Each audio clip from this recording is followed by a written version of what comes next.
and welcome to Focus on Liberia. The Hour of Politics is your program. We are broadcasting from Atlanta, our headquarters. Jerome Gayman is seated. He is a member of the ruling government, that is CDC. He is unapologetic and unabashed, a crusader of the proper agenda. He drinks from a Sacomoran cup. He calls it proper cup. That juice might be doing something to him, but he's here to discuss the issues. There you see him with that cup that does not put bread on our people's table, and they are hungry. Also seated, put that cup away, is Mr. James and Jensen.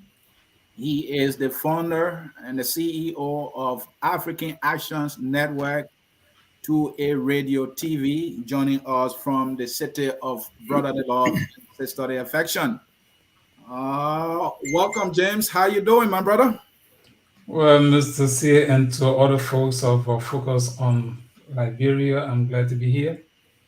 Uh, Also with the CDC brother, I'm sure he will be able to discuss some of the concerns that we are going to be discussing as it relates to corruption. In the, I'm glad to be here with you guys. Thank you. And he's a partner here at Focus on Liberia, except that we disagree 110% on all of the issues concerning his government. You see him smiling and seated. He joins us from, how do you call the state? Is that Sunshine State, Florida? That's correct. All right. How you doing, Mr. Gayman? How's family? Doing very well. Thank you very much. And the children are doing well. The madam is happy. So a happy madam is a happy household. That is so true. Well, if you are joining us, we want you to share. This noise about corruption is not new, but it's said at an all-time high. It's said at a whole new level. Some people believe so. I'm one of those persons, and the facts are here to prove it. But the topic is one that got me thinking. The U.S. government's ceaseless rebuke of the Weah government for corruption. Now we have diplomats, and this time we're talking about the U.S. government. ASEAN officials are rebuking the Liberian government, and they might have done that before in the past, but this constant and ceaseless rebuke of our government for corruption, I have not seen, have not read that before. Does it mean they are up to something here? And before we get started, let me also hasten to say it started with 9 diplomatic heavyweights in Liberia writing a letter to the Liberian government rebuking our government that you took our money from our accounts, put our money back now. Eugene Namwe was information minister then. He said, this is not new. It happened early in time. Then the guy called Weah, he knows English a lot. He called a boring initiative. The Liberian government was rebuked. Then came Chris Smith, a representative in the U.S. Congress, would rebuke our government and refer to our government as kleptocratic, meaning a government headed by thieves. Wow, he said that, oh yes, he did. They would not stop a woman called Donna Banks, who happened to be a representative of Joe Biden, went to Liberia and said a lot of things, followed by Thomas Grayfield, covering U.S. ambassador to the United States, former U.S. ambassador to Liberia. She had a lot of things to say, and current U.S. ambassador Mark McCarthy, talking about what J.J. Rabawu said about corruption and all that. These two best minds are here. Mr. Gayman, I know, will be defending. That's why he does best. That's why he wears the proper jacket. Gentlemen, may adjustment here. Let's get to the battle here quickly. May adjustment. Make sure that Liberians are seeing you. Let me do the same thing. Folks, you haven't shared yet. This is a debate, maybe. Well, gentlemen, I can't welcome you enough. let's start here. And I'm going to start with the man who's going to play defense. Mr. Gayman, first of all, what do you make of all the ceaseless rebuke from these senior U.S. officials? Is this new? Is this unusual? Or is this something that is common? Well, thank you very much for having me on the show, and thanks for having my brother, Mr. Jensen, here. I never met you before, so I would like to uh, lift my propos cup in welcoming you on the platform. I know the CEO have done that in the past. Mr. Sieh, I think you are right to some degree that the rebuke, the ceaseless rebuke, has been unabated. Some would say it is unusual, but like we say in the United States, he who pays the bills calls the shots. Okay. We are a nation that is strictly built on consumerism. We do not produce, we do not do anything that will enhance our own well being. So if somebody is paying your bills, somebody building your home, somebody making your bed, that person at times tells you when to wake up, when to lie down, when to come in, when to go. So that's one part. Another part that we can look at is class. Let's look at the social structure of Liberia. When you look at the green fields of the world, and you look at the banks of the world, and you look at the history of Liberia, those names are written in the annals of Liberian history. Most of them can trace their children, their great-grandparents, back to the Republic of Liberia. When there was a Talbot and a Tubman and a Ellen Johnson and all of that, the rebuke was refined. It was well polished. But now that you have somebody out of class that we call President Weah, yes, you can talk the way you talk. You can say whatever you want because you know there will be a very, very little pushback because those who have the power to lobby in Washington for the past 200 years have never been the Weahs of the world. So yes, they have the freedom to say that. May I push back here quickly? Don't you think it's because this level of corruption that's been reported ceaselessly is the reason they are talking in this unusual manner, and it's now more so about the character of the president?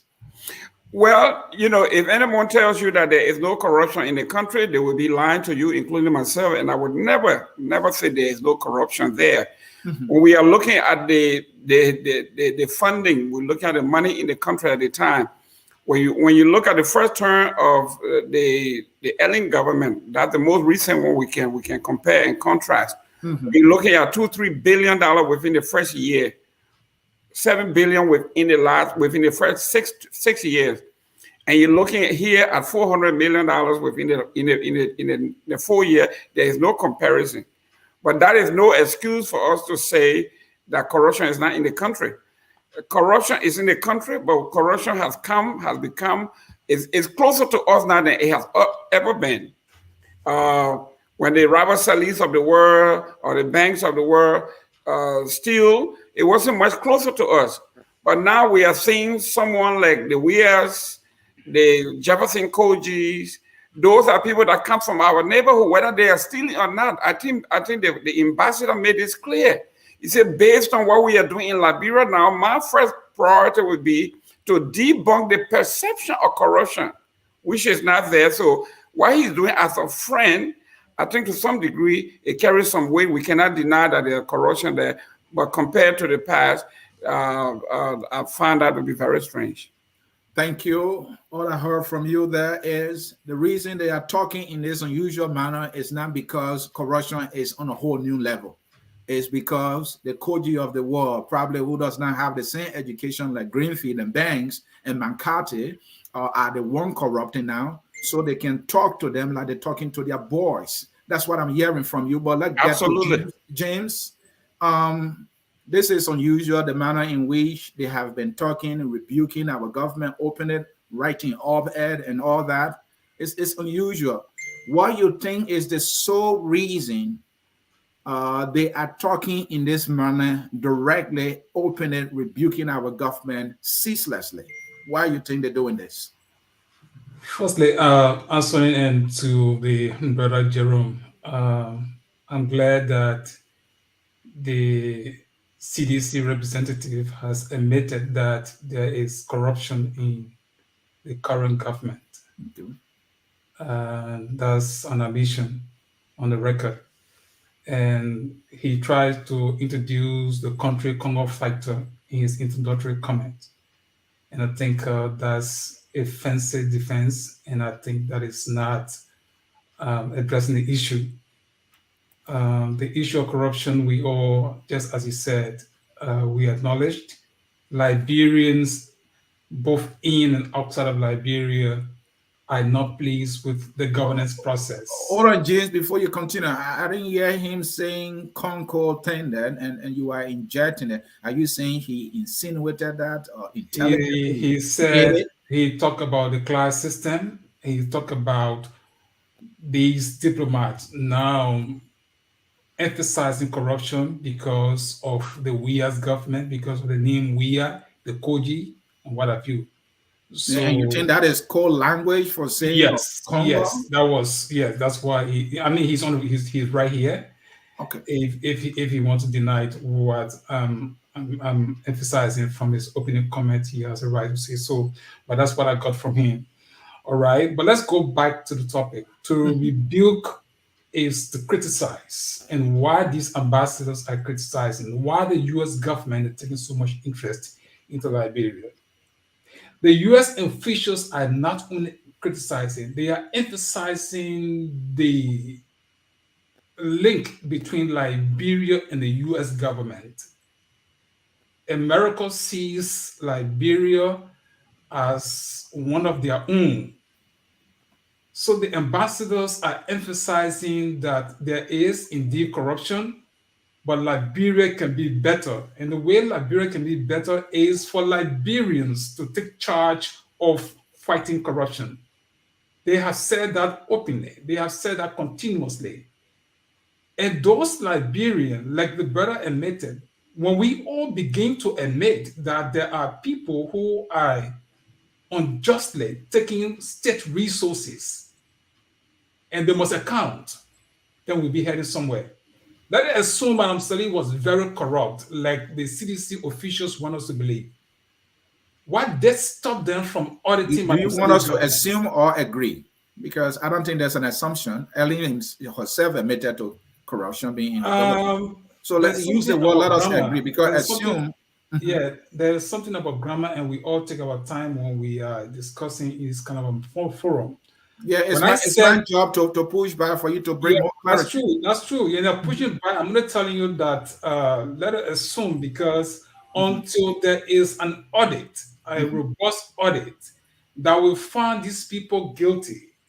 We saw a lot of things. We saw the Nokar. We know how Nokar came on the governance stage, how Nokar went down. We know that there was some form of mismanagement of state resources. But how do we arrive at the conclusion? It depends on a robust audit. What did stop the Weah and all his life to have audited Madam Ceaseless' government? But when you say there is corruption, they say, oh, in Ellen Johnson's Ceaseless government too, there was corruption.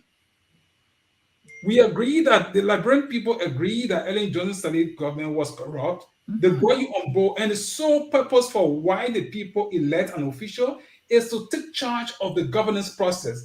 But they'll be giving excuses that it was taking place in the Togo regime, it was taking place in the Ellen regime, and all of those things. It gives no reason that you are even prepared to fight corruption.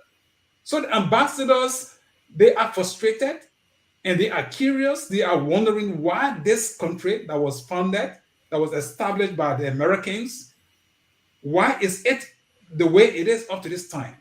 Is it wrong for this ambassador to speak the way they are speaking? No, it's not. They are putting their resources into Liberia likewise. Okay. So the emphasis being laid as to corruption being in Liberia and calling on the government to fight corruption, to calling on Liberia to fight corruption, is just the most honest statement that any official of government can make. But these people, with the exception of Chris Smith, are diplomats, and they have to follow the diplomatic protocol. Diplomats usually use coded languages.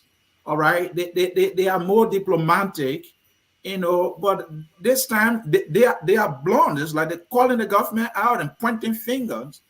Don't you think they are going against the diplomatic ethics? Yeah, and that is unusual. Well, the diplomatic language, and what is the purpose for a government accredited to a country? They have a larger latitude, and I think if the Weah's government were educated enough to the governance process, they would have taken advantage of what is unfolding between the U.S. officials and that of Liberia, or emphasis being laid from the government. Let me just say this Yeah, for please, fun. quickly. The Ambassador Greenfield, she said, look, Liberia is a rock, a solid rock. Liberia is a country that can take charge of the leadership of Africa. She emphasized how much she loved this country. By extension, how America looked at Liberia.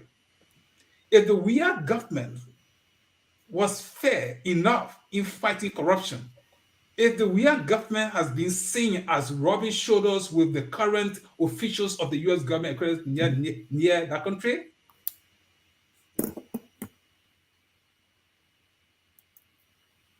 Brother James, are you with us? It seems to be his internet got frozen there. Folks, bear with us. James will soon join us. And while we wait for him, Mr. Gayman, he said that you use a coded language when you were speaking, bringing this ugly native and Congo thing. Your defense. Well, as you can see, this when you talk about spin, I would like for, I hope hopefully he's listening. You heard when he said at the end of his statement that if this government was educated, okay. Mm-hmm. So here we are again talking about a mindset that when there's a Weah, then there is no education involved. Even though we have highly educated folks like Dr. Tapla, Tapet, Toed, all these guys are highly educated folks. But when Tapet does not have a PhD, I believe. I don't think so. He does. Go ahead. Okay, go ahead. Yes, and so what we are saying here is, if my graduate degree is in inequality and social stratification. Mm-hmm. So I understand when it comes to how they talk. Now let's put this in context. Mm-hmm. She made it clear. Greenfield made it clear. She says, corruption, our own nation, the United States, is no exception. And she said, I'm talking across the board. That's everybody. Mm-hmm. All the countries that we deal with, especially in Africa, they are corrupt. But she has special interest in Liberia because it is a place that she considers a place of nativity. That means her forefather has a place. In fact, I think her name is now, I think when she went to Lofa, her name, she was the firstborn. She said, and they call her Sieh in I think either in Loma or one of those areas. So she is beholden to the country. So it takes a different connotation. When Banks was Chief Justice or Associate Justice of the Republic of Liberia, you heard that some drug monies and business money were confiscated. And the justice himself took the money and he said he built a fence for the president. Can you imagine that? Hold on there. What's going on there? Are the proper people calling you to give you information? Is it that maybe they see that you're sweating already? So here we are. The justice minister said they confiscated money. We're doing the old days, what FOC or whatever. Instead of using the money for the purpose it was intended, which is it was a money that were confiscated and they have not been a true justice.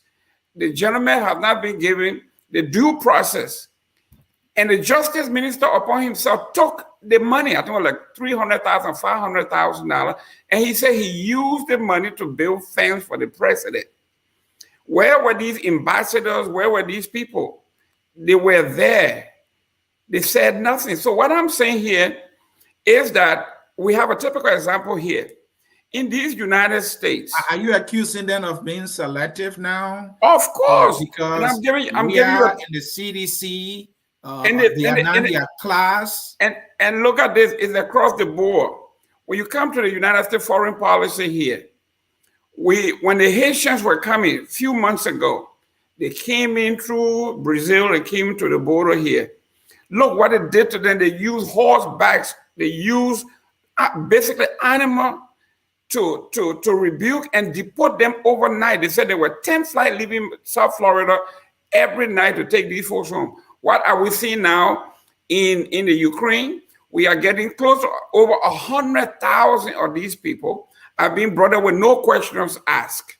So when you're talking about it is, we are introducing prejudice and all of these things. These are historical facts. We cannot discount them. So when it comes to President Weah, when it comes to Ellen Johnson Sirleaf, even the tailor himself, okay, they cut him more slack than they cut anybody else. But I like what Greenfield said. She said, what Ms. Banks said, she said, I'm saying this because I'm a friend and I want to have a frank conversation, and that's fine. Yesterday, you saw what the president did when you go to the E-Mansion. Thank you. Hold that. And thank you. Let us lay it down here. And James, thanks for coming back. Yeah, I'm sorry. Give the opportunity 1 minute to earn your statement there so that we can go into these statements quickly, please. Okay, sorry for the interruption. Okay, so as I was saying, the Weah's. Oh, it seems to be he's using proper internet. Be well. Oh, okay, go. It's not about empty criticism. And Ambassador Greenfield, she said, I am a... Oh, this brother connection is... Liberia can be better than what it is. So corruption is eating the fabric of the country. She has emphasized that. All of these officials have emphasized that. We all, including Jerome Gayman, who is ambassador for the CDC on this platform right now, we think he has admitted openly that we are and all others are corrupt likewise. So what is wrong with would that be a commission? Would that be an audit of information? You have some pieces of information that you have shared with us that we're going to be discussing. Somebody is distributing 180,000 K for some reason that cannot be explained. Where are we coming from? What are the corruptions that we cannot address?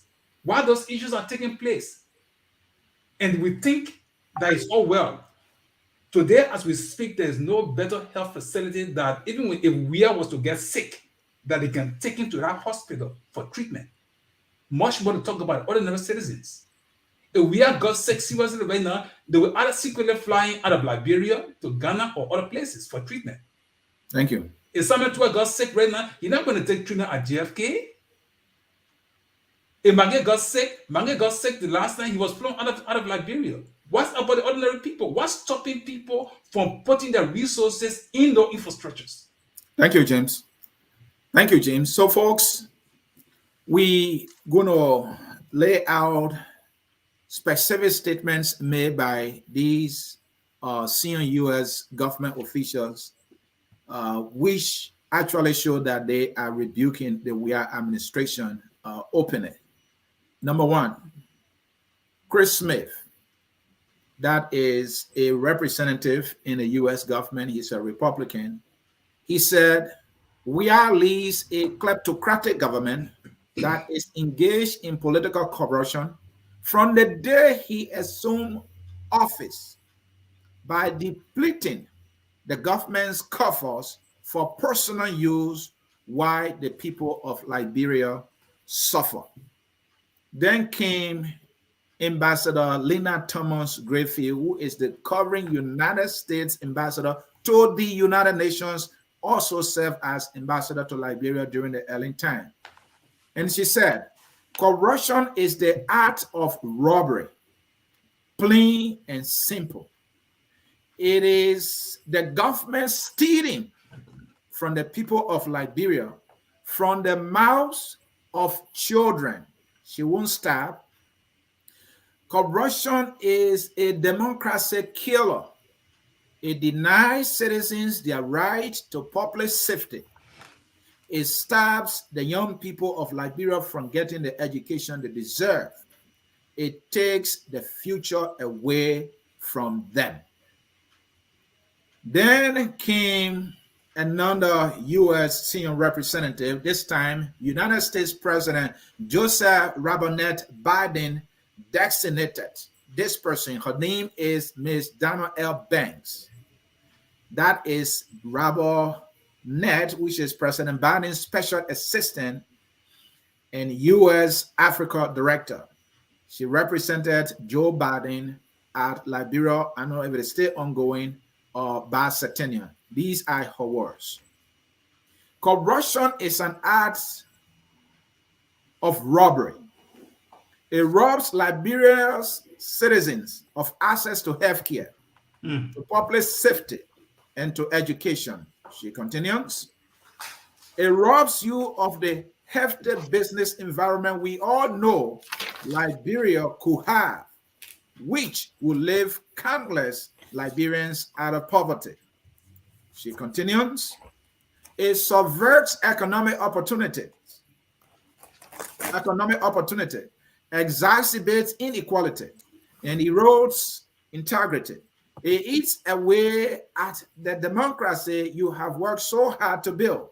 Liberia has a host of anti-corruption institutions. And she ended here by saying, too many of Liberia's leaders have chosen their own personal short-term gain over the long-term benefit of their country.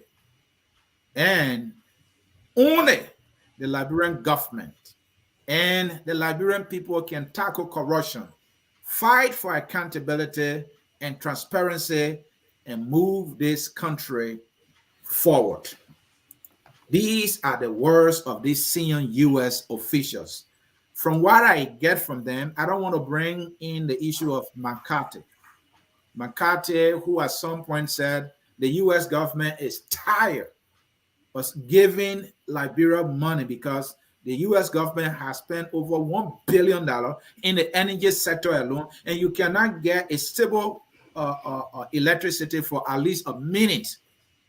And I'm exaggerating here, folks, just for the seriousness of this, right? So these people have been robust. Mr. Gayman, to me, they are tired. It's like they don't want to do business with an institution that is corrupt to the core. They are like, the people are just taking the money for their own use. What are they up to here? Does that mean that they would like to see the proper government being replaced?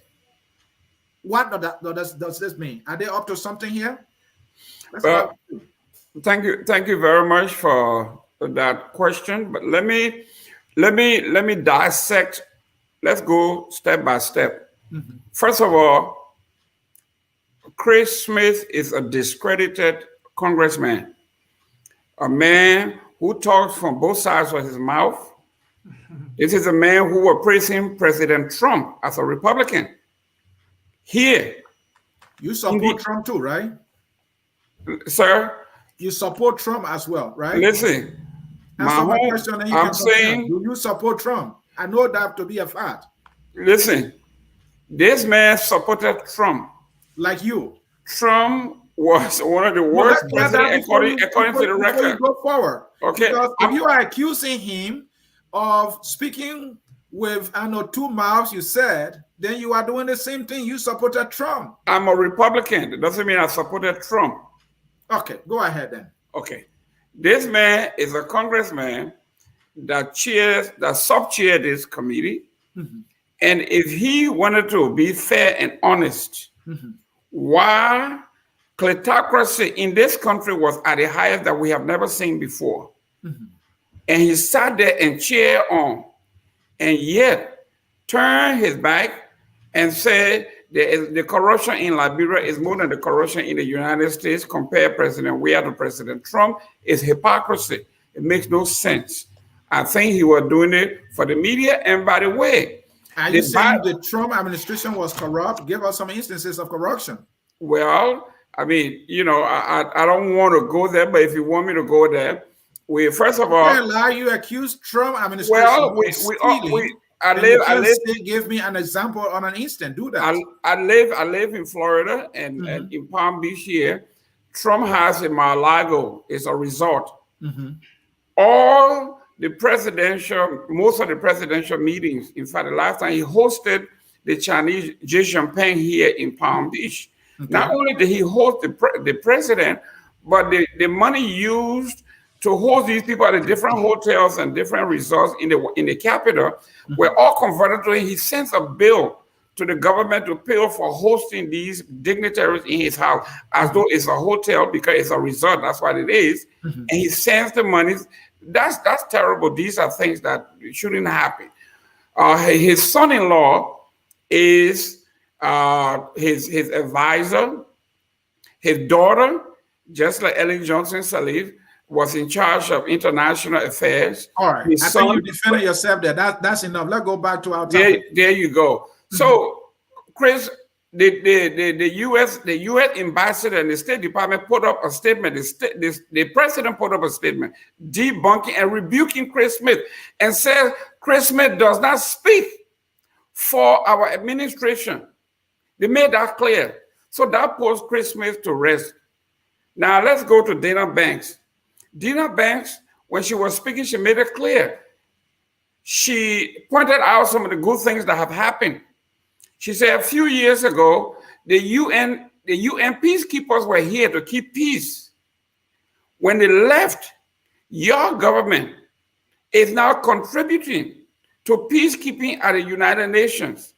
She said, you decriminalize free speech, and now folks can insult, people can do whatever they want. There is no political prisoner. These are bedrock foundation for democracy. Is it perfect? No, this is just 4 years out of our 200 years of existence. So yes, we are making progress. Are there progress to be made? It's a mile. This is the first step. Every mile begins with the first step. We are there. We are not there yet. But this president and this administration deserves a lot of credit. Thank you. Mr. Jesse, unmute yourself there. You're listening to your colleague. Unmute yourself, please. Unmute yourself there, please. James, unmute yourself, please. Okay, go ahead. Let me first say that Mr. Gayman is fighting the messenger and not addressing the message.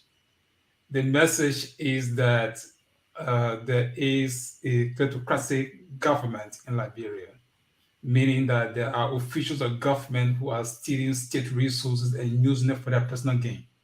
So whether Chris Smith was the U.S. government deny his statement, what have you, the question we should be asking is that what Chris Smith said, is it a lie? And Mr. Gayman said that indeed there is corruption in government. So by that, we can clearly see him agreeing with Chris Smith's message that the government is stealing state resources.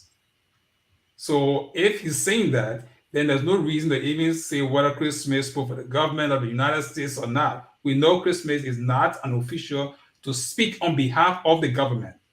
But as a congressman, he has a right to look at affairs that is unfolding into Liberia and other countries around the world, like we are seeing in Ukraine. So the issue of corruption, we all have acknowledged that, and other officials of the government have acknowledged that, and they are telling you that corruption is robbery. And these people have, Donald Bank has said the same thing like Greenfield. They said it's an act of robbery. When people emphasize words that what government officials are doing, they are stealing. And why they are stealing like robbers. We know what robbers are. So they are angry. And I was reading Greenfield's statement. She says, We have to defend democracy and push for a better future in Liberia. That was touching. We have to defend democracy and fight for a better future for Liberia. That, if you think of it critically, if the Weah's government cannot defend democracy, there's no need for, because the Constitution of Liberia supports this statement, that for the goodness or for the well-being of Liberia, Liberia have the right to alter any government. So if the Weah's government cannot defend democracy, cannot fight corruption, cannot ensure basic social services are better off, then of course the people to push for a better future for Liberia is at the electoral polls. The people themselves must make a decision. If they are better under the Weah's government, they will re-elect Weah comes 2023. But if a single Liberian in the 6 years, you never had a change of your life, then of course that Liberia must have a change of mind when it comes to Liberia's democracy and Liberia's future. So these are the emphasis being laid by the people. Why in this age and time Liberia cannot have a running water? You and myself in America, by the power of those people, everything is available. Even though we pay for those services, what is stopping the people of Liberia? The Weah's government that came to make change, to bring about change. What's stopping him? Is because just what the people have said. The first thing one time Weah took power, Weah broke down his house. Weah has built his nursery house. He put underground tunnel from there to the sea. For what purpose? When the ordinary person don't even have a place to sleep. Weah has built 49, whatever number it is. I don't know. I have not been there, but I've seen the pictures. What? From the onset of the government, is that a serious government that's fighting for the well-being of the people? You talk about a country, people say there's a lot of corruption. The Ellen government, we know what Ellen and her children did in Liberia. There's no question about that. But the only authority that the Liberian people thought would have audited the Ellen government was the Weah's government. But the first thing they did, Weah came, he put his hand in the cookie's jar from the onset of the government.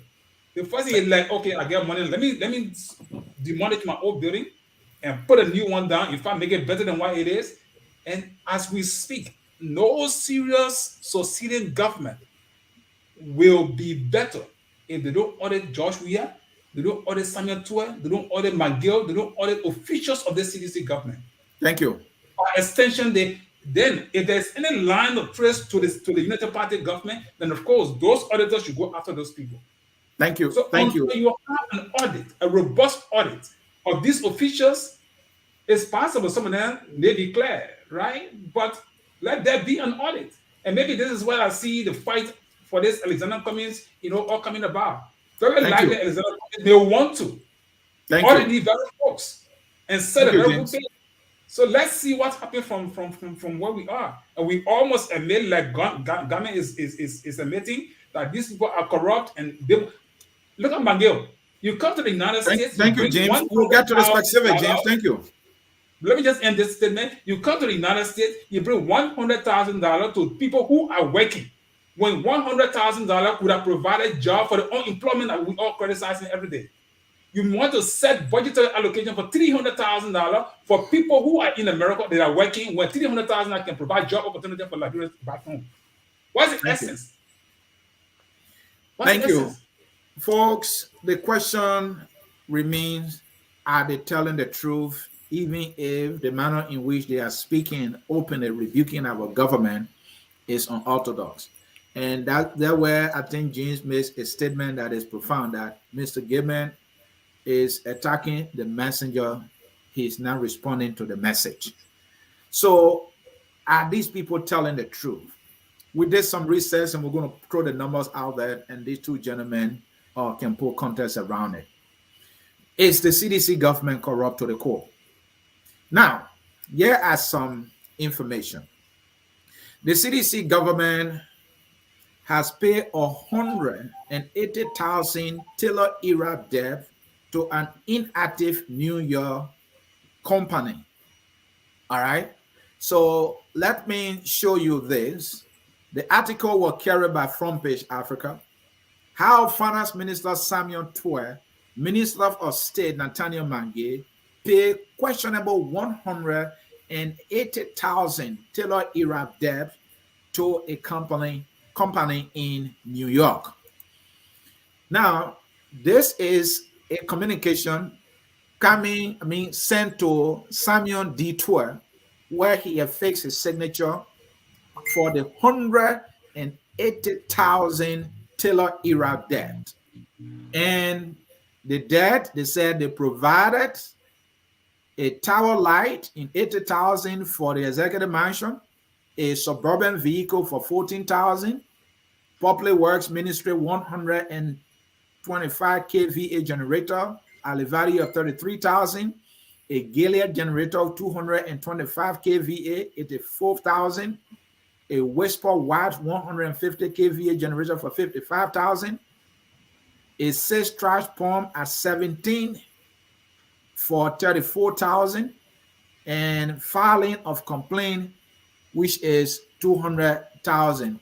And folks, the complaint we're talking about as we speak does not exist. Now, this is a government that is paying Taylor era debt that cannot even pay Cabinet Janet for a case he won. This was 2018.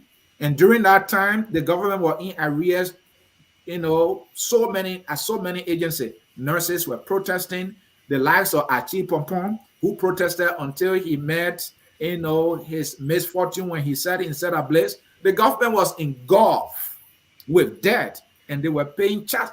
Ellen Johnson Sirleaf was smart to not pay that debt, but Maggie and 12 will pay that debt. That debt was paid to an institution that does not exist.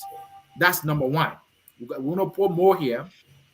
And that company is called Ragtown Tools and Equipment Corporation. You can look it up.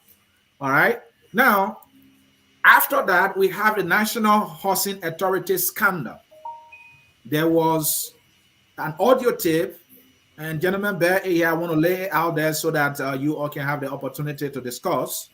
This audio tape talking about National Housing Authority scandal. McGill reportedly supposed to get 100,000, 12, and the Justice Minister supposed to get 100,000. President Weah should have gotten 400,000. President Weah, there's a guy who purported as President Weah's cousin called Augustine Weah. He and a Burkinabe carried this complaint to Liberia, and he was arrested and put into jail. Somebody helping him escape. He narrated all of this. That's just one of it. And then fast forward, George, we have mansions and 40 plus units for his estates, a music studio, a church, a jet, and of recent, a slingshot. This is a proper government. This is a proper president acquiring all of this. And then Mumba Molu, the current chairman of CDC, said, and I quote, "It is embarrassing and shameful for the socio-economic disparity to continue to widen between the haves and have-nots, while we are expected to remain silent." Molu continues, "Government officials have acquired real estates in a relatively short period of time. Molu will not stop. These ill-gotten wealth need to be explained." And folks, we're talking about $150 for entry and exit for COVID tests in Liberia. What is being done with that money? Our understanding is that the airport is generating around $50,000 a day, sometimes $45,000 a day for this COVID money. And now the airport does not have light. What is the Weah government doing with that money? 1.3 million corruption allegation alleges. Alleges, folks, is the Liberia Institute of Statistics and Geoinformation Services. It's been 3 days now since this information came to the public glare. President Weah is even yet to utter a word, being called for an investigation. I don't want to bore you with a map of money and all that. And we're talking about the census. The first census was conducted in 1962, followed by the 1974 population and housing census. And then in 1984, the third census program was executed. And finally, 2008. This census should have been conducted since 2010. It's way behind now. And the little money they set aside is being stolen allegedly. And the president has not uttered a word, leads to announce an investigation. So, folks, the question is, are the diplomats right to speak in the manner in which they speak, given the reports of corruption that I've just led. These are just few of them. Let's start with you, Jason. The reality of all the pieces of information is that we see them as great allegation, good pieces of information. There are anti-corruption institutions. There are the GAC, General Auditing Commission. I serve as a strategic planning and policy advisor to the then Auditor General John Molu. I went to South Africa for the very first strategic plan. And that strategic plan was intended to, it gave out a clear mapping exercise as to how corruption was to be fought in that country. And John Molu, there's no secret about his robustness. I remember there was an occasion, the central bank governor and John Molu sent the central bank governor when he made a public statement that was not correct. And because there was an audit report that was in question and we needed the bank statement to collaborate with the audit report, and he deliberately refused to give that report out. Now, when people are emphasizing corruption in Liberia, they are not speaking from the blind. No U.S. official will come out and just make a public statement without having a lot of fights. When we sit on this platform, I think this age and time, if the government was very serious, they would have done more than what they are doing. These allegations are allegations. But when we hear George Weah calling on the General Auditing Commission to audit a specific instance, a situation that is unfolding in the country. When last, since the government came to power, when last George Weah ever called on the Auditor General to say, I need an investigation for this, from this period to this period on this amount of money that is being questioned, so that the General Auditing Commission can verify and say, oh no, the allegation on this amount is not true. There's unnecessary alarm on this amount. For our audit shows that this amount was not stolen. When these allegations are going on newspaper report, even to hear the government to clearly put to bear the allegation with a clear, convincing statement, they don't do that. But they want to say that, oh yeah, Ellen Johnson did it before, or President Tubman did it before, or Toba did it before, or Charles Taylor did it before. Is that the reason why you keep the power? Is that the reason? When you take power, everything about the past and present is on you. You're supposed to fix it. You're supposed to question those who are questionable. Nobody stopped Weah for even, let us assume that Madam Ceaseless was corrupt and she was found in a corrupt eye, or any of her children, to have arrested them and prosecuted them. Nobody stopped George Weah from doing it. But the first thing he did, he put his hands in the cookie jar. But the parity of reasoning, I'm very sure Madam Ceaseless may have sat with him and said, look, you know what, this is government. Government is government. We can do our own and all of those things.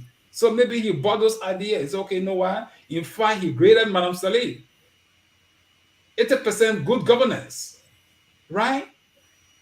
Then you come on now, or all of you guys like Jerome was saying, say, you know what, Madam Ceaseless did it too. No, it shouldn't be Madam Ceaseless did it too. If Madam Ceaseless did it too, did you prosecute her? Did you try her? Did you open an investigation to either verify and say that Madam Ceaseless was not corrupt? You didn't do that. Now the U.S. officials are speaking. And you want us to say, no, the U.S. ambassador, they should not be speaking. You know, they are people who should know better, and so we should look at them. No, that's not the reason. I said on a George Weah, I like the song you play. When you play that song, your opening song, I got reminded of George Weah. George Weah was not highly educated, but for purposes of balance of power, that was one branch of government that was robust, that George Weah went into history of what? Of holding the integrity of the legislature at the time. I'm not talking about his part before he became a speaker. But when George Weah became speaker, he was forceful, he was robust, and we that work with him, I work with George Weah as the president public affairs director. Every evening we used to sit down and we just study what to do. Governance, good governance was a hallmark. What is stopping from this? What is stopping these people? The entire legislature, they all are silent. People are dying. People are being killed. There's nothing happening. Corruption is not just taking the money. There's a lot going on in the country there. And I'm sure Jerome knows some of those issues. It's not just about sitting here and putting a cup on the cup. Yeah, it's beautiful. I see it. It's good. What does that do for the ordinary people? Somebody sitting down, yes, I like the cup, it's fine, it's beautiful. But an ordinary child is sitting somewhere. A child has not eaten for a day in Liberia. Thank as you, we James. speak. And we all gonna be that job we are building mansions. Then we should sit down and say, well, we're clapping for this brother because why? He's a countryman like myself. Thank you. No, it's not about country. It's about what is he doing. He should, and before I my brother, I was discussing somebody in a few days. I said, you know why? Take $10,000, right? $10,000 US. Go to Lofa County, the blacksmith, people who can face irons, give them, empower them. You can have Liberia producing knife, and you can even instruct all Liberians to use no other knife but knife that's being produced in Liberia. We have people in Liberia to do that. Is the countryman thinking in that direction? No, he's not thinking. Joey believe he'll be singing song and other people might be dancing. As Joey sing, Samuel Twain is dancing with the people's money. Thank you. Thank you. Mr. Gayman, I think you heard what I read about your party chairman, Momba Molu. Yeah, but listen. The disparity, building mansions overnight, and they expect us to be silent. Right.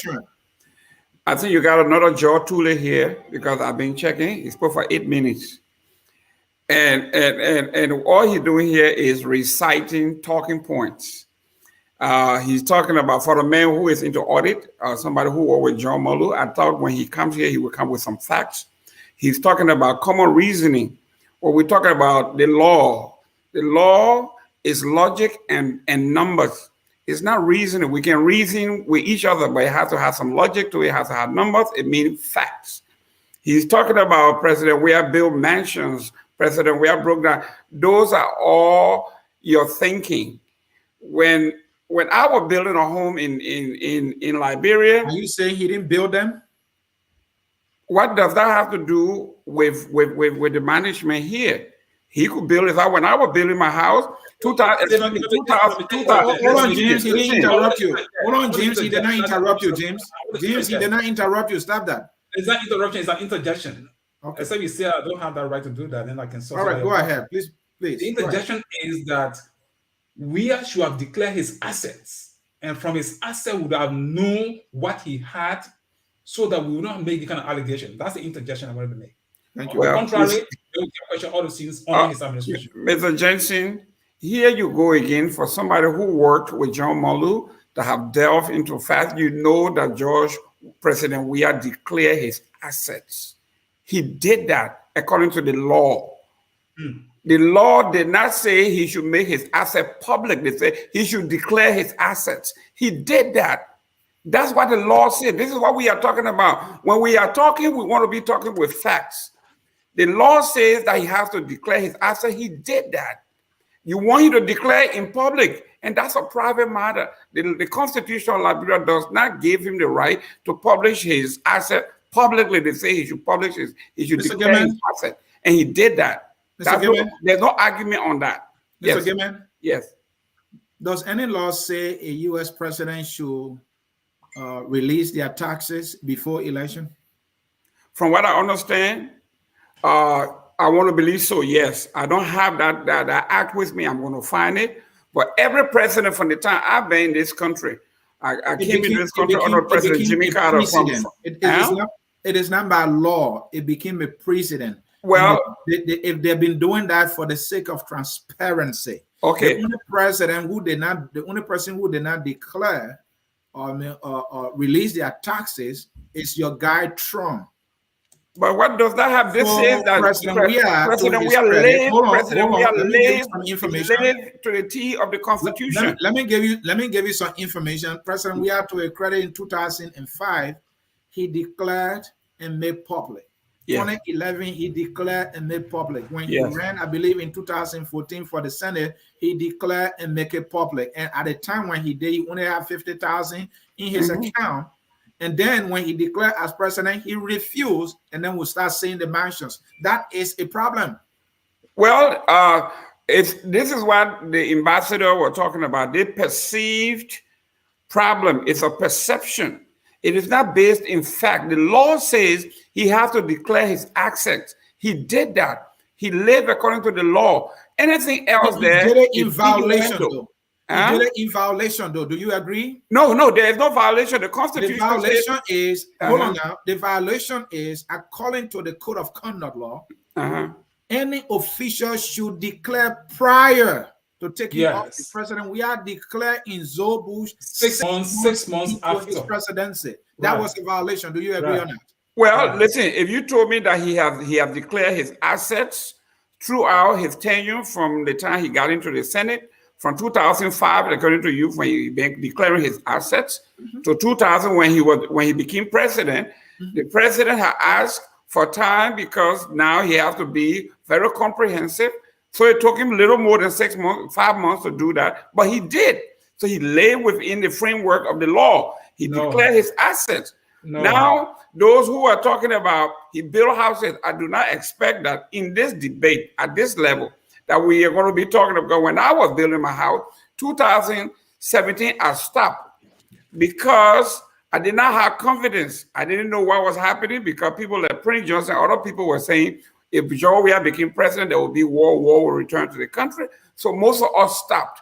When President Weah became president, the inauguration, and everybody was happy, we started being robust in building our homes. In fact, somebody went to my house, took their drone, and put it on social media that President Weah had given me part of my money, and I'm building a house, which has absolutely not. So these are the perceptions that we are talking about. The president lived according to the law, and my brother here, who have actually worked with John Molu, Mr. Gayman, hold on, Mr. Gayman. I want you to address the aspect of transparency. And this is what it is, right? President Weah, who have made his assets public every time he declares since 2005 to 2014, will not do it this time. And in fact, when the BBC generally asked him, his explanation was, I have my children to protect. He had the same number of children in 2005, 2011, 2014. He did not say that. Not until when he became president. Not until when he started acquiring these estates. But that suggests that he was not transparent. He has something to hide. Let me answer the question. Listen to this. When you are running as a candidate, it's totally different. The young man, as you can remember, 2018, when Timothy Weah signed a contract with PSG, that contract was massive. Wow. We also heard that he invited his son to Liberia to return and get back to the country, and he himself began. To your point, there was a report. In fact, I think it was Smith Tobe who said it was Timothy Weah who was actually building the 9th Street house, was trying to renovate it, right? And that President Weah has given that property to his son Timothy. So when we press him that, hey, according to our Liberian law, Timothy is not a citizen, he can't own land. So how can President Weah do that? And then they have to walk it back. That was not true. So you see that they don't know what to say. So no, this is not true. You can invite, or Timothy could come to Liberia as an investor. Timothy could come. You could leave. Not the case, Mr. Gayman. Yeah, but I'm saying this. No, but from what you are saying, you are drawing a faulty conclusion here. No, it's not. As a Liberian, we have Smith to be here. I understand this. I'm saying this as a citizen of Liberia that owns property in Liberia. I can lease my property to Timothy. We have for 100 years. He can do whatever he wants to do. It's legal. He can do that. But let's go back to this. My brother here is talking about transparency and good governance, and he's praising a guy by the name of George Weah. Do you know who George Weah is? I think I wanted to make a statement prior to you going to the issue of George Weah. Go ahead. George Weah, and I was very confined, and I told you in a plain statement, I said I was not talking about the time before he began speaking for the transitional. No. So then, when it comes to good governance and balance of power, during the time he served as speaker, if I may just let, I brought you to the point where good governance and balance of power was like under his speakership. That's what I said. But let's go back to this George Weah asset declaration. Weah did not declare his asset until the 22nd of January after he had taken power. More so, for the purposes of transparency, the houses that we are discussing about that he built were not part of those assets that he declared.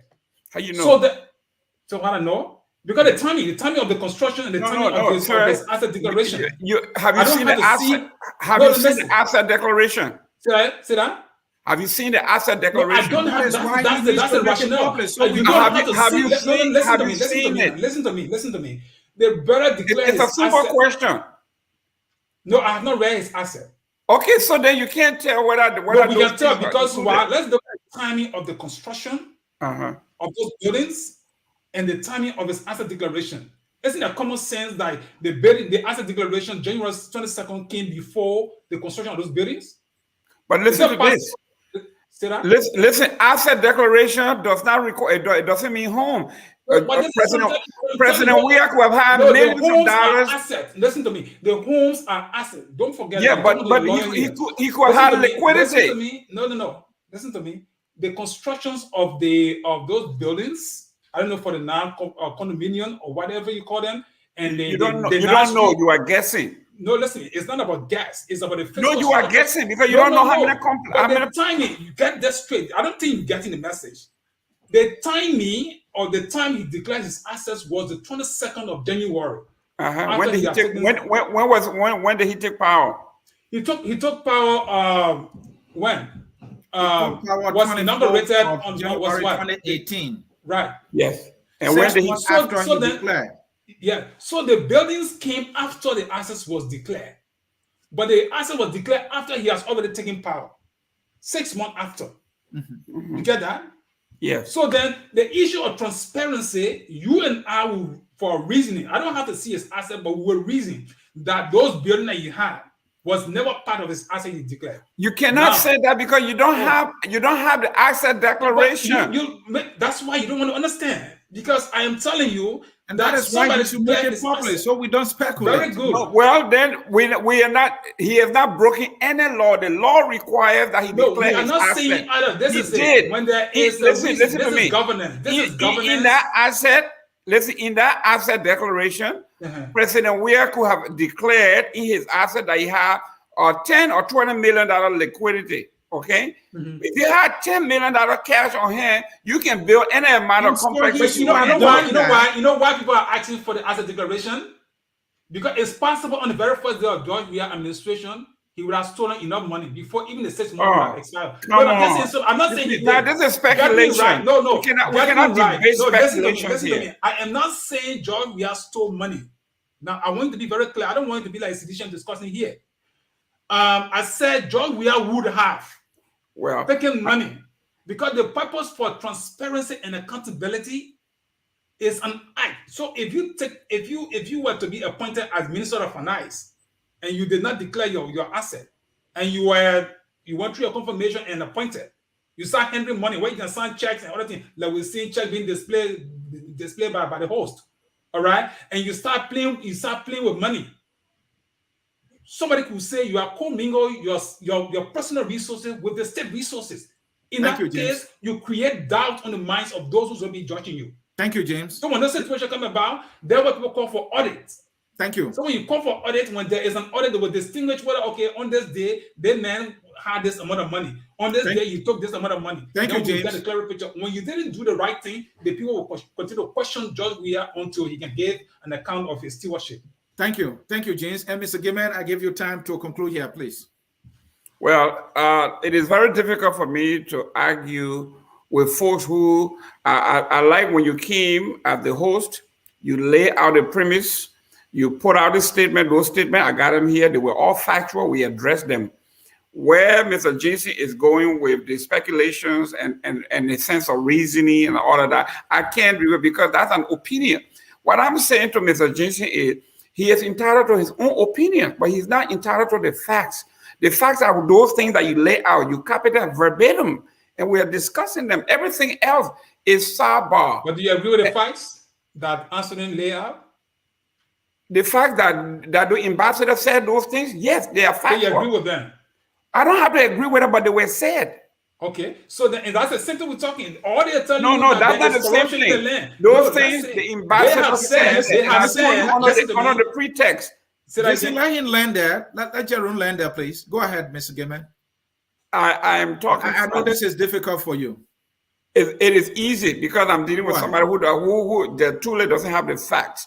They come out here, you're talking about 48, you say maybe 48 apartment, maybe 49, maybe this, or it could be a song. You can't debate that because it's an opinion. I'm talking about what you got going across the line are factual. Dana Banks said that. Greenfield said that. The ambassador said, what would have J.J. Robert done? That is a fact. Those are factual things that he said, even though they may be inaccurate, but that's what he said.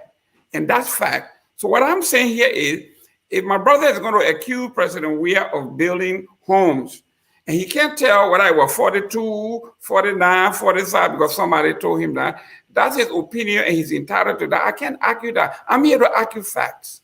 All right, gentlemen, we're going to take a short break. Hold on, gentlemen, please. Hold on, gentlemen. We're going to take a short break. When we come back, we're going to now discuss what is this government going to do or has been able to do concerning all of these allegations, especially the most recent one about the 1.3 million alleges. What has this government been doing about these allegations? The issues raised by the ambassadors, Mr. Gayman agreed, those are facts. Okay. Are they doing anything about those things? We'll take a short break. When we come back, we will be discussing that. At Focus on Liberia, we discuss everything Liberia, from education to politics, arts and culture, entertainment, agriculture, history, religion, family, and technology. Focus on Liberia uncovers and showcases the best of Liberia and shows the world the truth about Liberia. We educate, elevate, and promote all things Liberia. We conduct interviews, panel discussions, debates, and more. Tune in to Focus on Liberia on Facebook and YouTube and be a part of the stories that make up the news. This is Focus on Liberia, and I am Dennis Jah. Thank you. We are back, and folks, thanks for staying with us. This is the Hour of Politics. I'm Ansony Sieh hosting. And thanks for joining us. If you are just coming, don't forget to share. It is still time for you to share. The program is the Hour of Politics. The topic is the U.S. government ceaseless rebuke of the Weah government for corruption. Mr. Gayman and Mr. James Jensen, look, the things that have been said, for example, corruption is a democracy killer. It denies the citizens their right. That's Ambassador Greenfield, sorry. And then we have Banks saying corruption is an act of robbery. It robs Liberian citizens access to healthcare, education, and public safety. And she went on to say it subverts economic opportunity. It exacerbates inequality. These are serious statements made by these heavyweights. What is this government doing about them? What has it been doing about them? I know we have now heard from the president on 1.3 million corruption alleges that's supposed to conduct census. The legislature, I think, has postponed this, this census for over 2 times now. Mr. Gayman, what is your government doing? Right? Jensen, go ahead. What is your government doing and is going to do about these things? So, can I speak? Okay, go ahead. Okay, before I address that, let me say this. Mr. Gayman, when we talk about facts, there are a lot of set of facts that always be given to a speaker or a lawyer who have to make his analysis. All I've said to you, George Weah has several buildings. I don't know if it is true. I do not know the total amount of buildings he has, but it's a fact that those buildings exist. There's no one, including you, that can deny that. That's the first issue. The second issue is the analysis we are making is in conjunction with what those ambassadors have said about corruption. So if I may ask you, who are those who are corrupt? So we point to George Weah, number one, his Minister of Finance, his Minister of State, until there is an audit that can clearly say George Weah is not involved in any act of corruption until Mangel is not involved in any other corruption, or Samuel Tuah is not involved in any other corruption until an audit is done. Who do you think the ambassadors are speaking about when they talk about the government library is corrupt? They're talking about George Weah government. Because why? They see the very buildings that you don't want to admit to. So the issue we're discussing here is holistic. The church. The people said there is a corruption and it's eating the fabric of the society. You and I agree that there is corruption in the land. So who are we pointing to? Holistically, George Weah is responsible for the act of governance in Liberia. He's the head of government. He should be calling on audit. He's not calling on audit. Who should we blame? The low men are selling the market? No. We blame George Weah. Some of you don't like to hear that, but we will think that George Weah and his entire batch of officials are corrupt until there can be an audit. And here's the thing, James, I'm speaking. That George Weah is not part of this whole thing. It is James? Why George Weah is not dismissing people. For example, Ansony just placed $180,000 that was disbursed to people. You think George Weah is not aware of it? And then so he would have called on the general auditing commission to investigate the matter, and if Tuah would have been found guilty, he would have dismissed Samuel Tuah. Samuel Tuah is no god in Liberia. They cannot be dismissed, assuming that this amount was unreasonably dismissed. And James, I was just about to add. Hold on, James. David Eto Brown Lasana, current boss of NEG. All right, she was caught by LACC.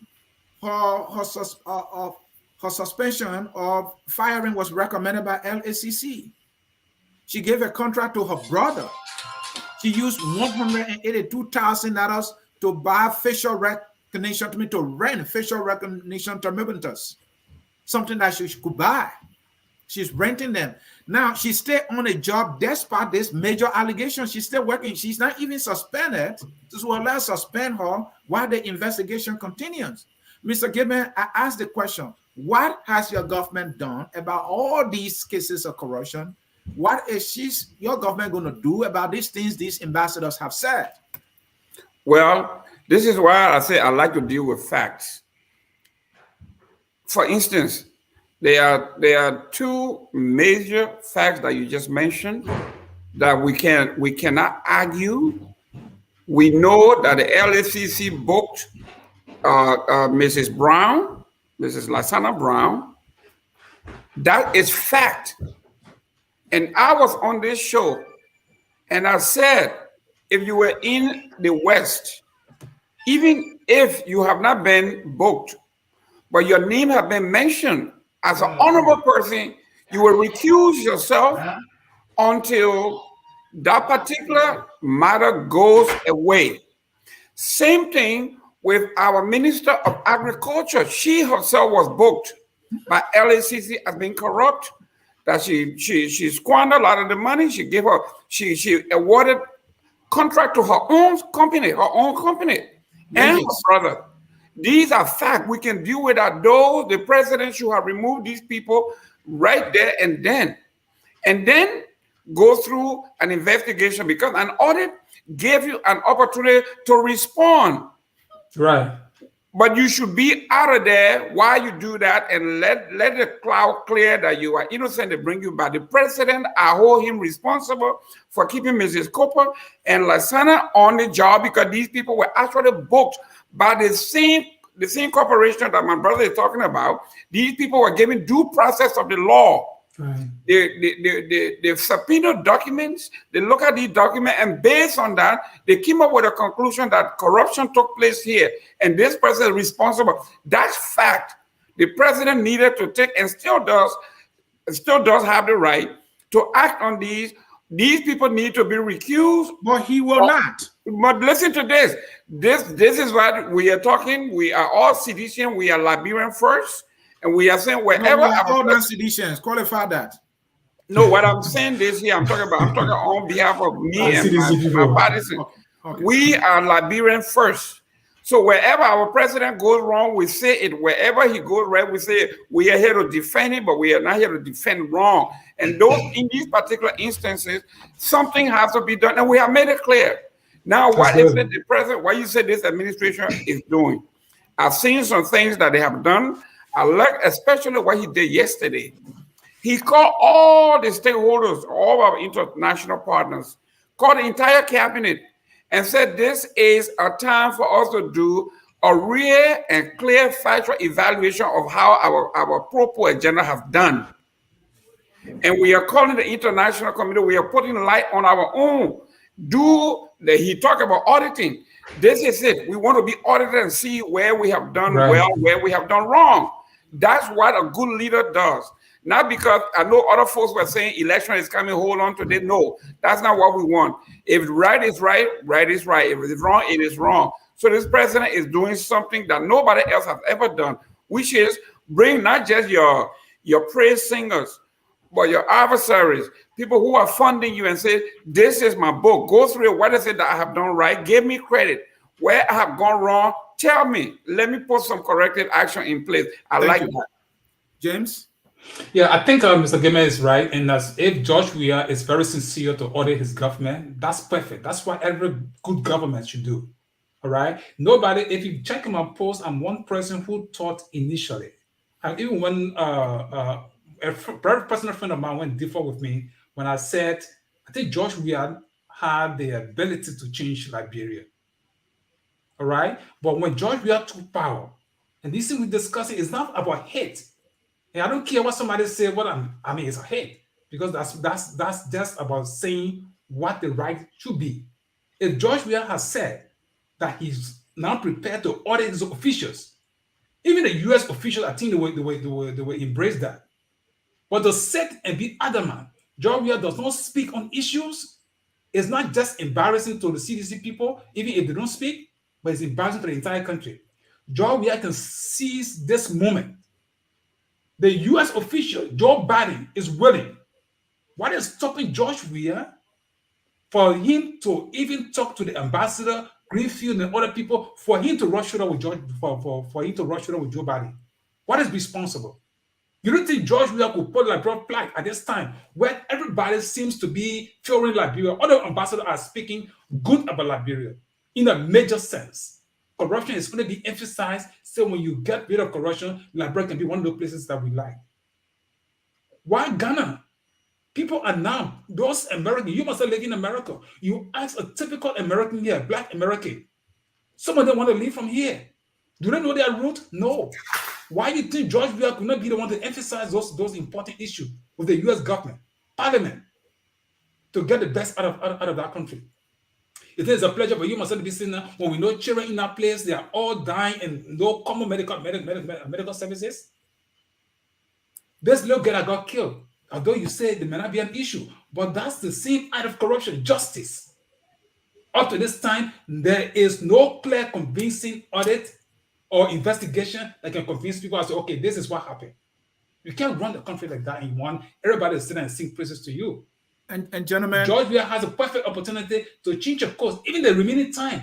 If he's very sincere about it, it's possible George Weah will be very clean, but it's also possible that indeed he will be the one who has engineered the mismanagement of state resources, and we will hold him accountable for that. And gentlemen, quickly here, let's take a little tiny piece of the rule of law component aspect of it, also the behavior of government officials. We have people in the government, and we'll use the Minister of Foreign Affairs as an example. This guy is being accused. When he was Liberia's ambassador here, all right, he's being accused of sexual harassment. In fact, the letter said he penetrated. This guy went to Liberia, President Weah appointed him. He stayed our foreign minister. He can't even travel to the U.S.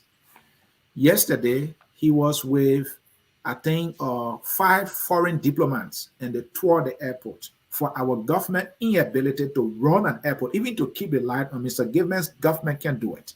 I think Mr. Gayman had to put lights on. Yeah, this is the point. It's and this is foreign minister, who is a disgrace. President Weah does not see the name who calls himself the feminine in chief. This is a man who is accused. Serious accusation against this man. Written. He's maintaining him on the job. Mr. Gayman, What does that say about this president's seriousness that he brings to this job? I don't think he has one. Well, Mr. Sieh, like I say, I will agree with you where we need to be and disagree with you where we need to disagree.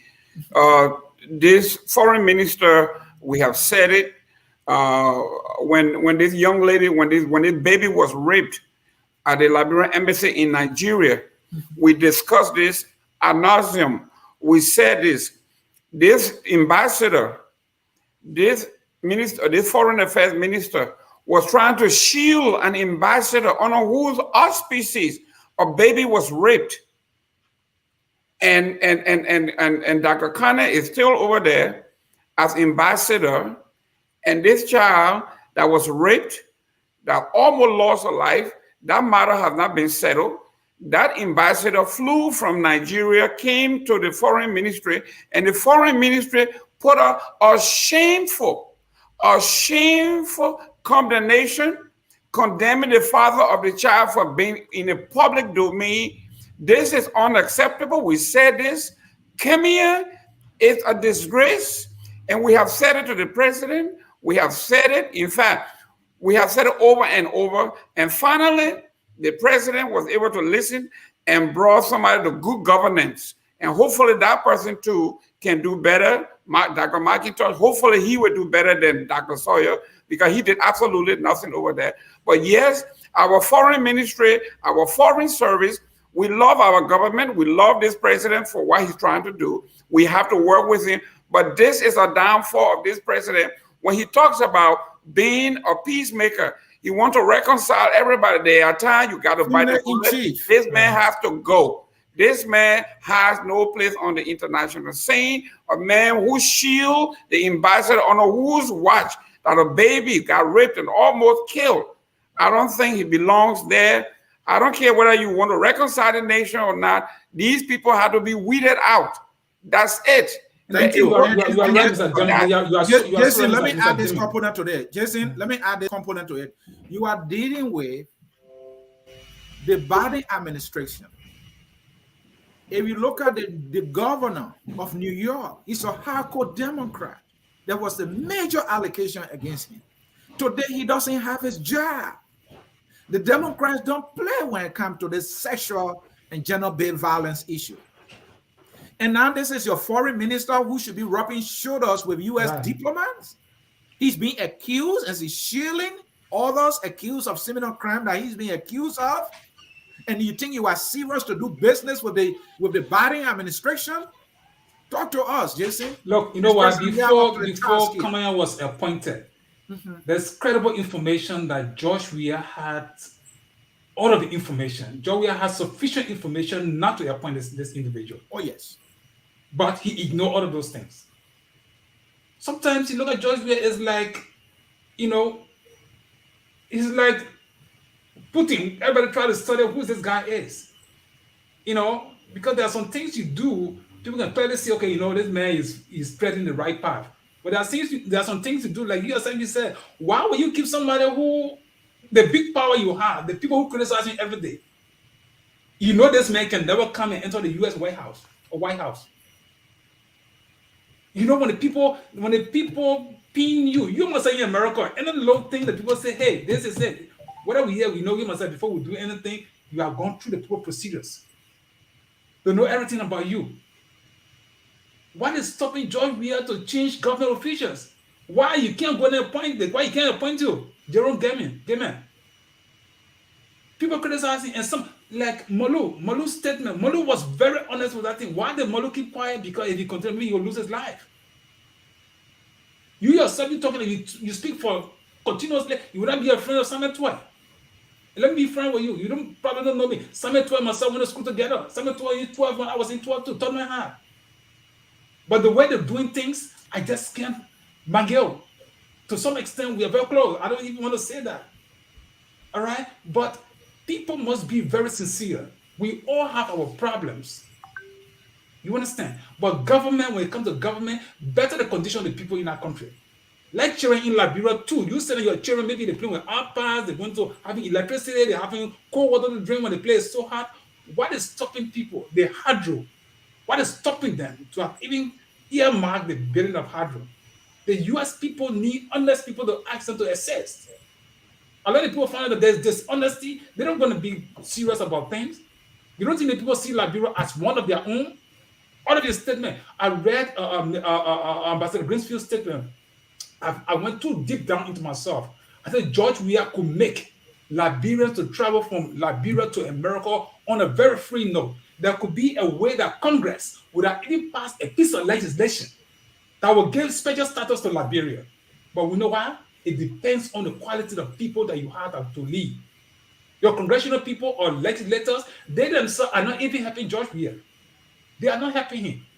If they were very serious, they would have had a very inner government working that would send a wider signal to how Liberia should be.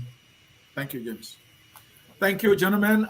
Let us bring in comments from our viewers and get your response. I think Mr. Gayman got like 15 minutes to be here. Let's bring in comments. Lots of them here, folks. Lots of comment. This man is not Gayman. So I will leave that statement. The man is on the screen, so look carefully. This is Prince. His name here is hard to pronounce. I know like Ginini or Kija Kanidi. I don't know how to even pronounce it. Prince. That's just not true, Gayman. Weah is currently surrounded with those same class you are talking about. The Bride, the Dennis, the Shaw, the Brownell and McGill. See, so he's saying that, the same people that were in previous government that you're talking about, Weah has them too. Mr. Logan here, right? Liberian wanted change. That's why they elected this government. They rejected Ellen, and they are not getting that change, I guess. This one is from Bernardine Eastman. Liberia has been hijacked in all strategic points with gangsters, hustlers, thugs, and thieves. Gangster paradise, the Wild Wild West. That person writes. This person, today is April 12, 2022. It's been 42 years since we've been hearing this so-called tribalistic, going nowhere political blame game, and shameless people like you are the ones still sowing the seeds of discord as an excuse for mediocrity, incompetence, complacency, institutional, systemic, and rampant corruption. That person is firing there. This is from Priscilla. She writes, Jensen is saying corruption as they want us to believe, not that there wasn't corruption. All right. But yeah, from Ansu Dwalu, yeah, not true. Mr. Tapper doesn't have a PhD. Talking plenty does not equate to highly educated, he writes. So somebody is saying Winston Tapper does not have a PhD. Mr. Gayman, please do your research and get back to us. We want to know too. I don't think he has. Let us review current war issues and compare it to our depraved system in Liberia. The process looked like a campaign. Like yeah, from Mayfi Deco, you are saying they should continue to live in such a terrible style of governance. Are you blind to the evils that are happening in Liberia today, stealing from the people and killing them at the same time? Lots of comments here. Let's read this one. Linda is disgusted by people like you, Gayman. You will soon see the light of the day. Yeah, from Morris Momo Ducle, Mr. Gayman, you guys failed to audit the previous government and refuse to take into account your own flaws. When will you guys ever realize that the country and its people continue to suffer at the detriment of you guys? Person wrote a long one there. Yeah, from Exceeding Glad Liberty. Why the U.S. government is speaking out, the Robbies are defending and cheering the robots. That's an interesting one there. Yeah, from Willie Hine. Good days, guys. Thanks for your deliberation.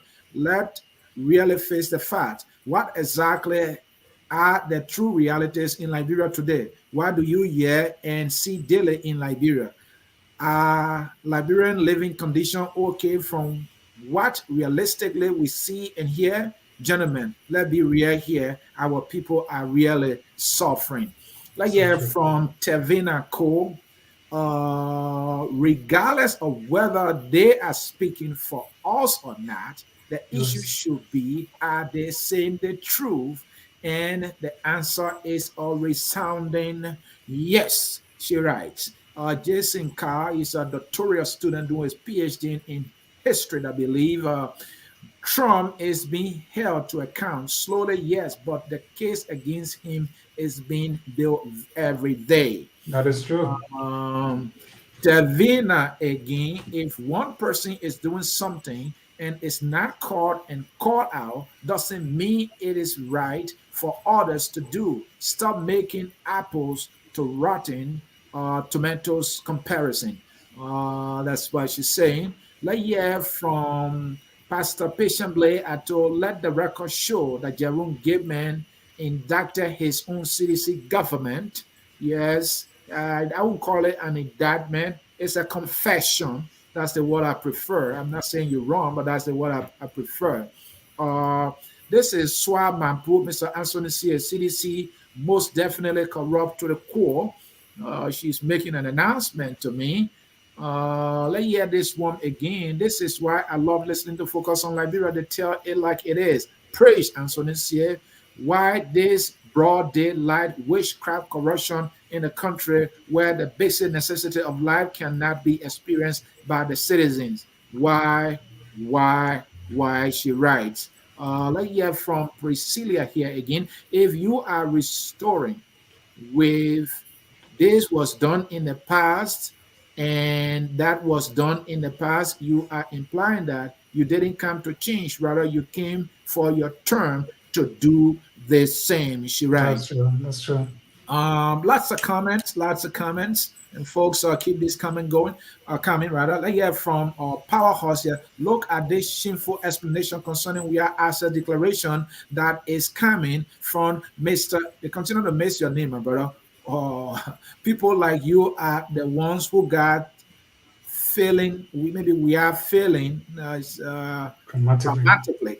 All right, let's leave it there. Folks, take your time to get these comments out here so that I can read them. Let's hear from Matthew or Williams. This man is not good because he's living in America, so he does not have the time for the suffering in Liberia, so he is supporting a corrupt government. It's a shame. Oh, they're going after my buddy here. Well, when it comes to the issue, we are not buddies, because he's on the other side, that side that is dark and smell with corruption. Emmanuel writes, if a question was asked for U.S. visa, what is President Weah worth before coming to the presidency? Nobody would get what visa to travel because Liberian people don't know every comical for our country. I didn't get the logic with that one there, folks. Well, lots of comments. We can read them all, folks. We want to say thank you for your comments. Time is fast spent. Gentlemen, you're listening to the comments there. I see that the comments are directed at Mr. Gayman. They are disagreeing with him. They think that he's singing hallelujah to something that is not glorious for the people. Mr. Gayman, your response. Well, you see, this is why when we come to the forum, we come to talk public policy, and it has to be germane to our nation. We came here, I think Ellie made it clear that corruption in Liberia is so systemic. So people are saying, when during the by-election, people were saying, you're clear the CDCN out, you're bringing the opposition in, and collectively they will turn everything around, including the Dillon himself. And CDC lost almost every seat. And the opposition that was supposed to change everything came to power. I think there are only 3 or 4 CDC in the Senate. There are 5 or 6 in the House. We are the minority party running the government. This change that you were looking for, all these people you brought in that were supposed to bring the change, the light, and all of that, the president is only one person. If the opposition that runs both houses want to change, as Mr. Jensen is saying here, These people that have the power, the absolute power, because they have the majority, these people have more than 2/3 of the House and the Senate. So what is now holding the opposition back from implementing, from overriding, from the president even veto? They had the power. They have over 2/3 to veto power. What happened to what the man name is Nyakwe, Nukwe or Nyakwe from Nima County? Nima County, Nukwe saying, Joe Biden, please do us a favor and remove Joe Weah from this country. This is a man that heads an investigative committee. This is a man that is empowered by the Liberian people to go into the House to bring change. And he's leaving his job, he's negating everything, he relegated himself, and he's saying that President Biden should do us a favor and bring in a new government. Isn't that a disgrace that a lawmaker from the Republic of Liberia, in whom the opposition put trust, to say we can't do it, let somebody else do it for us? So what I'm saying here is, all that you have talking about, if Mr. Cummings is right, the previous performance is a clear indication of future things to happen, then this opposition stand no chance. Thank you. Because they have run this government and they have failed miserably, including the light. So why should we say now you should continue at the top of this? President Weah is doing very well. Thank you, Mr. Gayman. I see that you are trying very hard. Instead of addressing the issue, now you pivot to opposition, not doing it. We're talking about the current administration that was elected by the Liberian people. They changed government, not giving the Liberian people change. And I say, well, the lower and the upper houses, all of them were changed agents. What you're saying is, you think we bad? Look at the opposition. They are even worse. So you are admitting that we are bad, but we are better because our own is less and the opposition is worse. That's why you are saying. Mr. Jensen? Honestly, I think these discussions should be, and I'm glad that you guys are pushing the line, and that's what the U.S. officials are saying.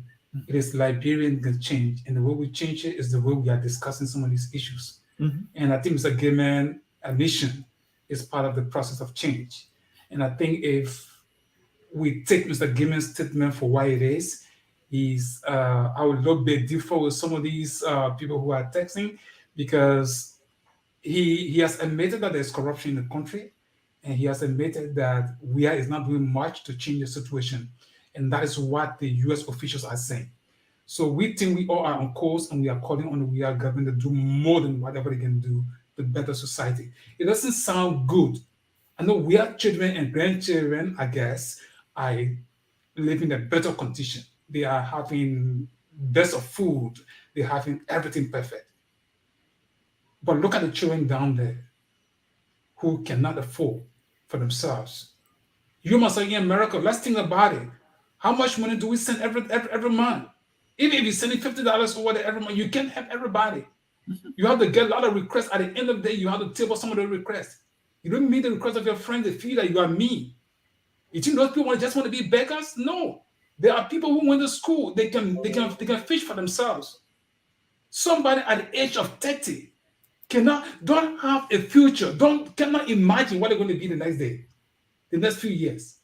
And we all should sit there and be clapping for one group of people. Somebody become a millionaire in less than 6 months. When he actually saying he could not even be, maybe what I just somebody say 100 years, right? But somebody sit down and just become a millionaire overnight and don't care. Listen, there's a river in the Bella district where Maggie comes from. The only mainstream river that supply water to everybody. You know what they did to that river? They started mining in that river. That water became muddy.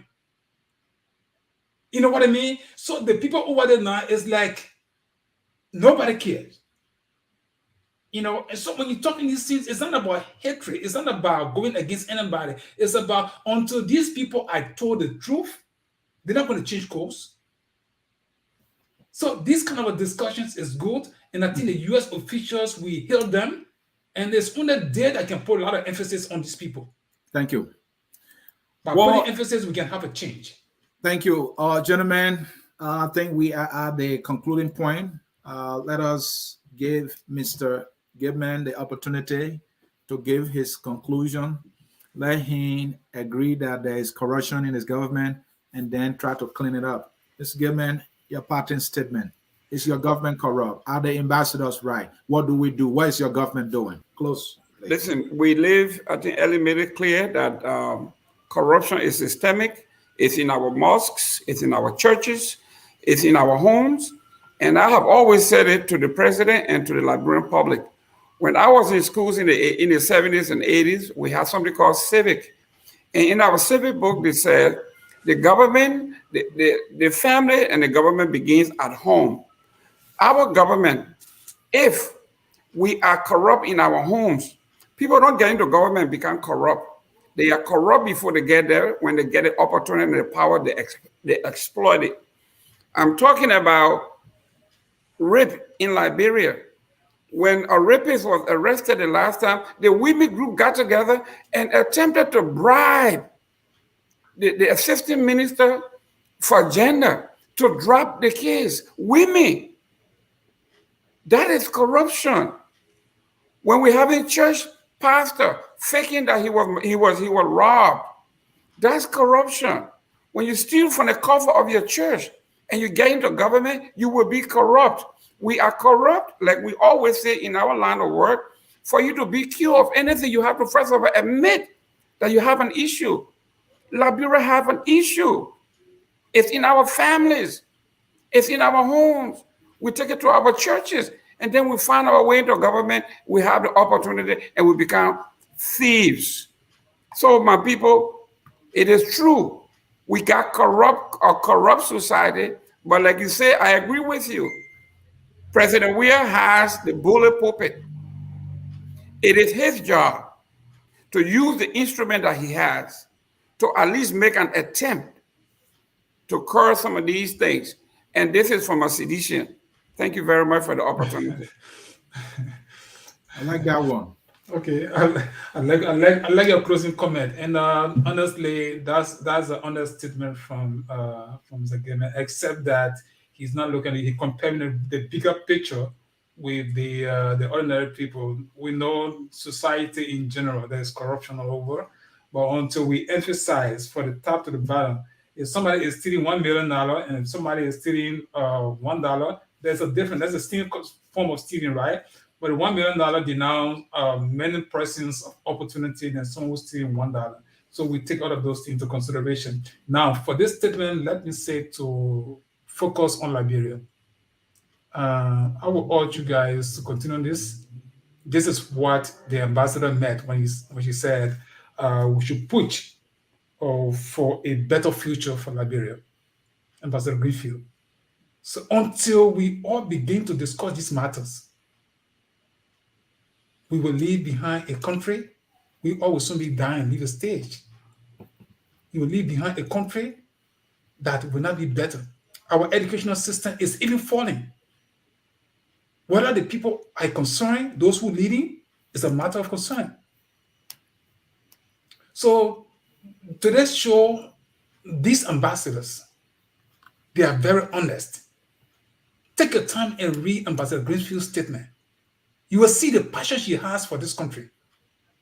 Now she's sitting in a position where she could make a lot of moves for Liberia. But it depends on those who are governing.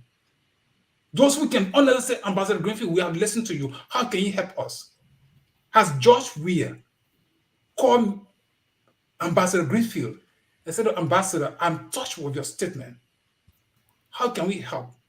What could be a recommendation? I need some tip from you. I admit some of those things. What can I do?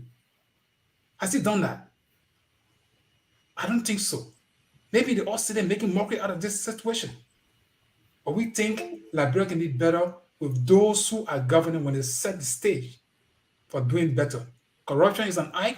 We all need to fight. But indeed, Mr. Gayman and you guys, this was a perfect discussion. And I think it's good that we had the opportunity on this platform. And we'll be willing anytime to join you guys in discussing the issues that affect Liberia. Thank you so much, and I appreciate Focus on Liberia. Thank you, Mr. James and Jensen. We will always reach out to you, and you couldn't be so point on there. And that The ambassadors said, look, only Liberian, and that's the words of Dana Banks, that only Liberians can fight this corruption.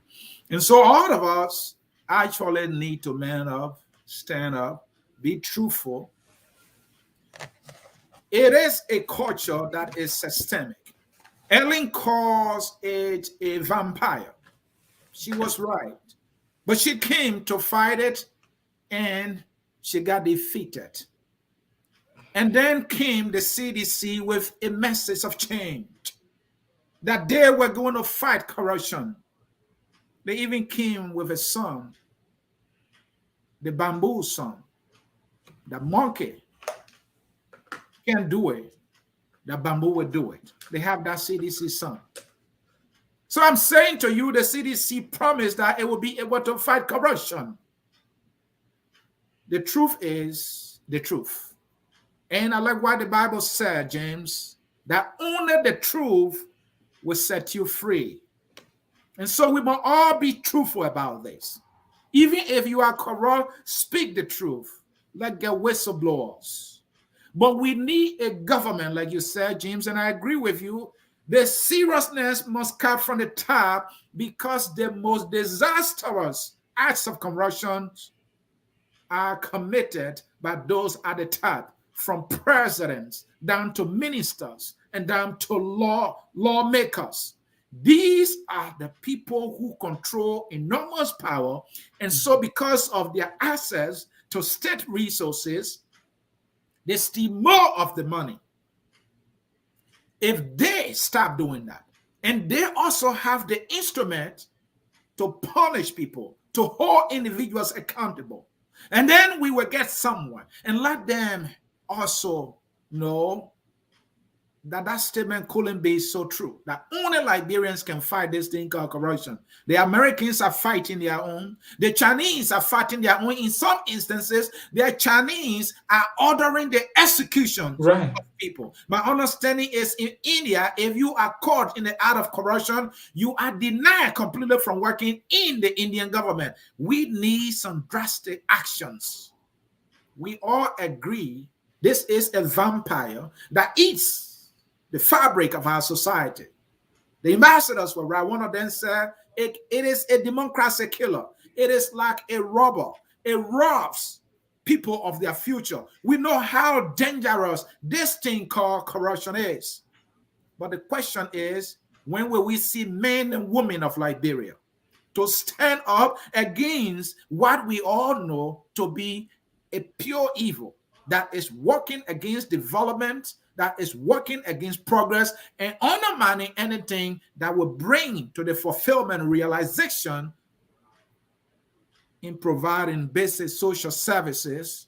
People are cutting check in darkness, giving deals to individuals so that they will benefit at the detriment, at the displeasure, and at the dissatisfaction of ordinary people. People are hungry because of corruption. When will men stand up to do this thing, to fight these things, and kill this thing? I don't know. I know one thing. One day somebody will stand up. Who will that be? I don't know. Will it be you? Yes, that's you. It will be you when you fight your fight against corruption in your own corner. Will you do that? It will happen when I fight my fight as in corruption, when I have my little opportunity to do so. It is a collective fight. We must fight this thing called corruption collectively. But we will not succeed when one person takes the back door. Like what is happening at the airport, collecting $75 when you enter, $75 when you get out. The money goes into a few individuals' pocket. There's no light at the airport. We cannot win that fight when others are engaging in that behavior. It must be collective. It must be robust. Can we do that as a people? The ambassadors were clear. Only us can fight this. They can't help us. We're not helping anybody. We're not helping the Americans. We're not helping the Chinese. We're not helping the Russians. Every nation fights its own corruption. Liberia must agree that it must, and not Liberia, but Liberians should do that. Because the nation is nothing without the people. Will you fight your fight? If you are a teacher, will you? If you are a nurse, will you? If you are a minister, will you? Until you say yes, we are doomed. Corruption is going to bury this nation alive.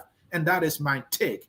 James, thank you. Mr. Gayman was on point. Folks, thank you for watching. And this is how we will end this broadcast. The song says, we are all Liberians. And that song is taking us home. Whether you are corrupt or not, you are still a Liberian, except that you are an unfortunate Liberian who is nothing but a disgrace and embarrassment to our country. So you need to stop and stop now. Bye-bye. Enjoy the song. But you are a Liberian, though. We are Liberian. Liberia is our home. Liberian people.